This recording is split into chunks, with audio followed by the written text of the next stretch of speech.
কইছিলাম রহিমের বাসায় যাইতে স্যালের টাকা পাই, গেছিলি? ওহো, ভুলে গেছি ভাইজান, আমি অক্ষরই যাইতেছি। এখন গেলে কি রহিম তোর লেগে টাকা লয়ে বই রইছে? সময়ের কাম সময় করতে হইব, আর ব্যবসা কি তোর চেহারা দেখতে হইব নি? এই তুই কি করস? হ্যাঁ, তোর কামটা কি? এখানে এনে ঘুরে বার ছাড়া কোনো কাম করস তুই? লেখাপড়াটাও তো ঠিক মতো শেষ করলি না। আমি তো বিদেশে যাইতে চাই আব্বা। আর বিদেশ যেতে চা, বিদেশ যেতে টাকা লাগবো না?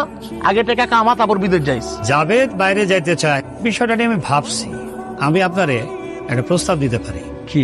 আপনার পোলায় যদি আমার মায়ারে বিয়া করে, তাহলে আমি ওরে বিদেশ পাঠাই দিব। কি করতেছেন মেম্বার সাহেব? আপনি কি সত্যি সত্যি এরকম কিছু ভাবতেছেন?